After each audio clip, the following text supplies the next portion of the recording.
88-ci ildə Eldar rəhmətlik Bakıdan 5 bayraq gətirmişdi. Birini verdi mənə. Buralar cırılmayıb ha, buraları güllə dəyir. Çünki Səngərdə onu qoyanda güllə ilə vururdu, görürdü. Biri Hındıristan'a verdik, mədəniyyət evinin üstündə astılar. Birini Uzundərədə atmışdıq.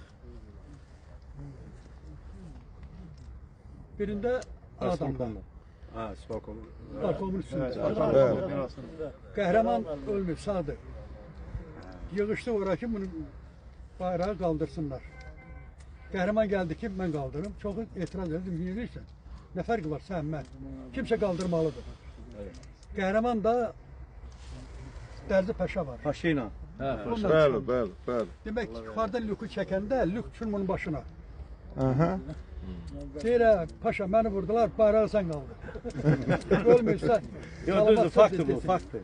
Olmuş abi. Yəni, belə. Mən o vaxtdan bunu saxladım, Səngərlərdən, oradan, buradan, nəsə saxladım. Son illərdir Babək Quliyev var, operatordur, rəhmətə gedim dedi. O mənə dedi ki, bir bayraq vardı, onu neynəmsə, üdmübdü. Xarici dövlətlərin nümayəndələri gəlmişdilər. Dedi ki, vuraq. Dedim, köhnə bir şey deyil, buna nəyə lazımdır? Demək, sonra baxdı ki, o sərgi salonudur. O sərgilərdən bu daha üstün oldu. Mən bunu sağladım. Sonra gəldilər, Respublikadan dedilər ki, onu verib müzəyə qoyaq. Dedim, yox, bu Ağdama gedəcək. Və Ağdamda verəcəm onu. Və o gündən saxlayıram. Böyük bayrağımız. Onu mənə Şəkidən gətirdilər. Allah kömək. 90-cı ildə. Gel bura. 90-cı ildə. Gel bura. Mən onu verdim bizim 50 nömrəli texniki peşə məktəbinə, şəhər müəllimanları məktəbinə. Amma ordudan çıxandan sonra, da məktəbdə olmadı, eləmədi, mən onu da götürüb, onu da saxladım. Ki, gələcəkdə Ağdamda müzəyə verəcəm. Mənim tarixi budur. Və Eldarın gördüyü işlər ağla gəlməz işlər olur. Allah Eldar'a rəhmət. Nəyə gəlməz olur.